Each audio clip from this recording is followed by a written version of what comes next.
John, well done in Scopes again after a disappointing loss here in North Kent against Ebbsfleet. Firstly, Scopes, you just give us your reflections on that one. A pretty tough defeat to take. Yeah, I think the nature of the winning goal, their second goal to make it 2-1, I think that's the disappointment. I think we've overplayed in the wrong area, gone back when we maybe could have gone forward, and keepers come out, saved it, like a bit of a ricochet's fallen to them and scored. So I think the nature of the goal is disappointing. It was always going to be a tough game. Ebbsfleet a full-time football team, full-time side. You can see that in their fitness levels, the number of players that they've got to their availability for their selection. They lose a player, they can bring someone in, and I thought they were good on the day. I think they moved the ball really well, they made the pitch really big, they worked really hard, but I don't think they had loads of clear-cut chances, and I think credit to our boys for sticking at it. I thought we were excellent. After we weathered a bit of a storm in the first 10-15 minutes, even though we scored, I thought we'd done really well. I think we protected our goal really well, our shape was really good. And then probably unlucky not to maybe nick something at the end and nick a point with the chance that we created. But credit to Ebbsfleet, bit of disappointment in the way that the goal went in, something we'll have to talk about. But proud of the boys for their effort. I thought, you couldn't fault any of them for their work rate. Boys that come on and the subs, and can see in there, obviously not playing Saturday, you probably think, maybe a bit fresher, but I don't think that always has that effect. I think not playing Saturday maybe had a bit of an adverse effect because we're not quite in our rhythm, and Saturday, Tuesday sometimes a good thing, so that may be something we need to look at. But I'm proud of the boys because it's a tough game to come, missing a couple of players as well, tough place to come as well, but I'm proud of the boys and just a bit disappointed with the way we let that second goal. You talk about a lapse in concentration. It was a game really that probably for 99.9% of the match we were very much on it, very little mistakes. It was just when everything played such free-flowing passing football, it was quite gutting to go behind that way.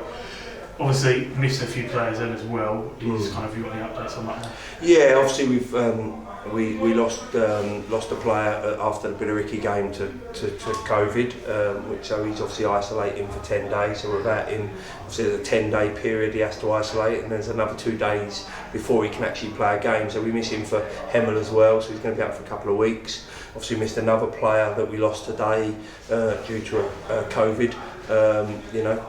Which is hard. We've got a small squad. I feel we've got a good squad, but when you lose a couple of players and probably got lots of options, we have to play people slightly out of position, and that can sometimes affect the pattern and the way you play, and I thought that had an effect at times today. But that's the deal, we can't use that as an excuse. We have to keep cracking on. I think that's the nature of it now. Obviously we have to play these games by the sound of things, even with cases or with COVID, so I think something we're going to have to get on with as a team and as a management, and do our best and as much as we can.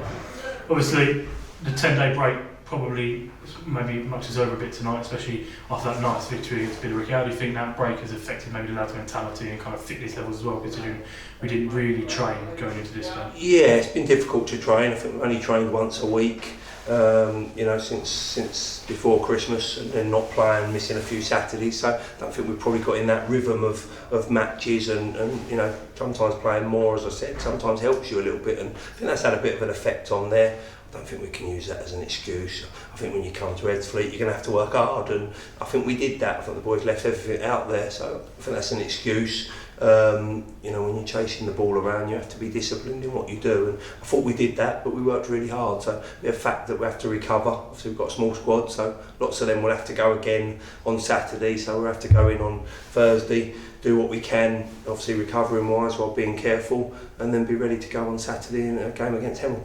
Obviously, finally, once we went behind, we really did give a good go at it, throwing quite literally everyone forward, including Adam right at the end, which was nice to see.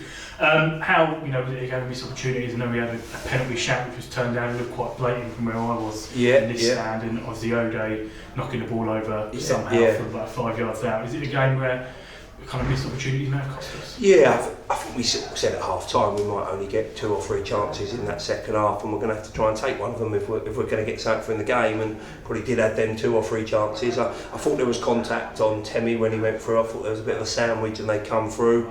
He's limping and got a bit of a mark down his ankle, which shows there was a bit of contact on there. I have to watch it back. I think that was a good shout for maybe a penalty, and then we had a good chance at the end, and it's difficult because you know, it's trying to pick your moment to have a gamble, isn't it? And then when we got 2 up front, we looked a bit more effective, but obviously you leave yourself a little bit open at the back, so it's a bit cat and mouse, and you have to take that gamble. I thought we took the gamble at the right time, and just a bit unlucky maybe when our chance did fall to us that we couldn't quite take it. But limited chances, but you've got to try and, like I say, you've got to try and take the ones that you do get and put it away, and try and, you know, if we'd got a point, some people said maybe we didn't deserve it, but get your reward for your hard work off the ball.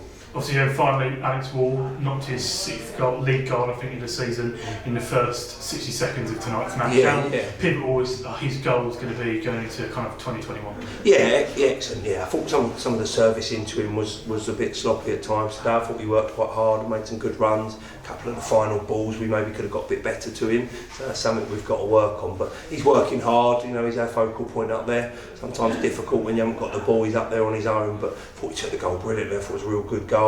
Showed a bit of composure on there. Disappointment was that we conceded quite soon afterwards. We didn't really get long to hold on to that goal, but yeah, I think Alex was a focal point. I think he worked hard in the last few games for us. I think they all have as well. And you know, I don't think you could, as a Concord Rangers supporter, you could stand back and say that anybody didn't really give everything they had tonight. And that's all we ask at times, is that, you know, they give everything they got and empty the tank. And I think they did that tonight. And just unfortunate and, as I say, disappointment in the way they scored a goal, but you know, probably didn't deserve to win the game, but maybe could have got something and gone home with another point.